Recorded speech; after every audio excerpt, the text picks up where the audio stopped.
Good morning, everybody. I hope you are all having a wonderful day. Thank you for joining us today for AmeriCorps 101, How to Apply on the AmeriCorps Portal.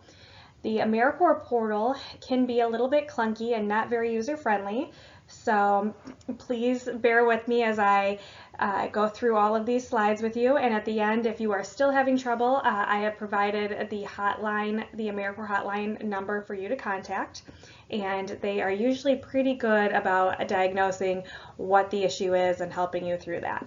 But in order so we don't have to call the hotline, let's start with some of our how-tos. So what you'll do first is you're going to have to go to my.americorps.gov and you'll be prompted to create a profile.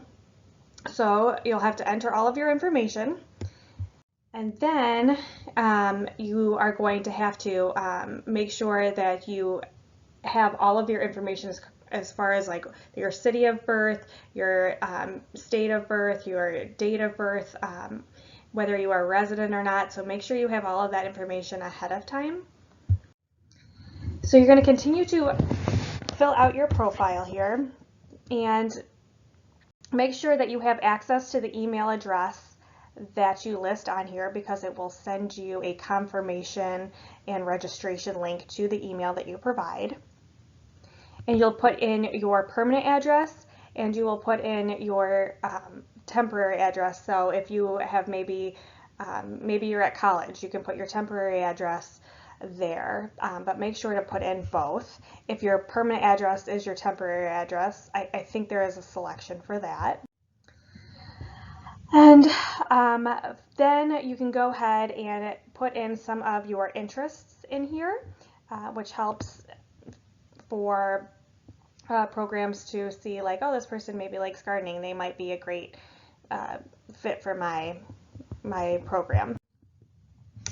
So once you get that email, you fill out your profile, it'll send you a link to your email to confirm your registration.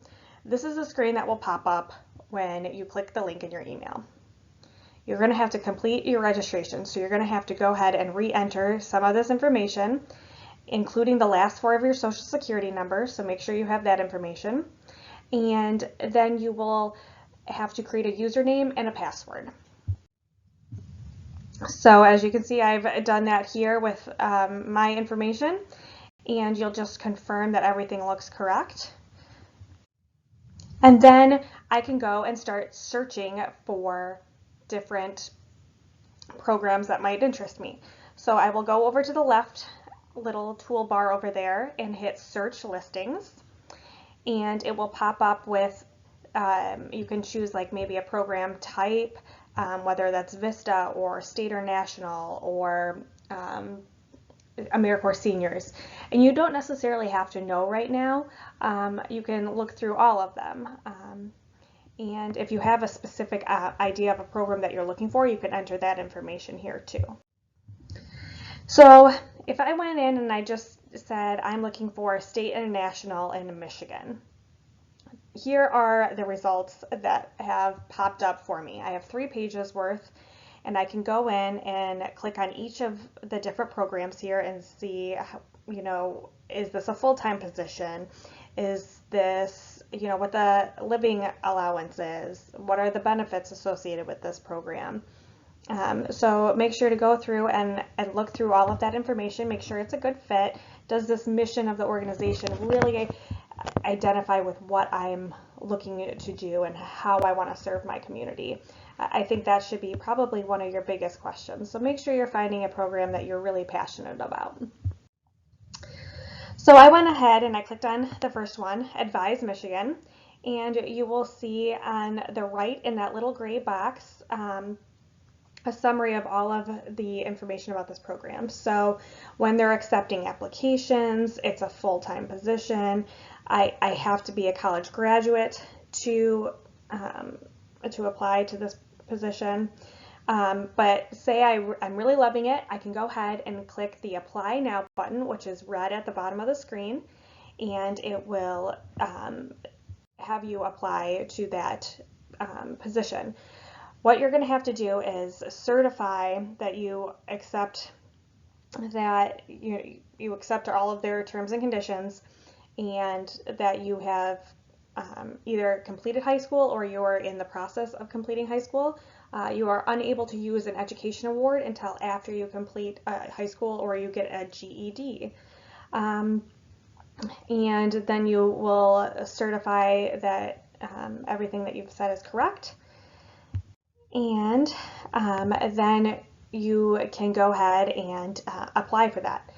So you have to create your general application first before you can go in, and that'll ask you to set up maybe like a statement of motivation, like why do you want to serve?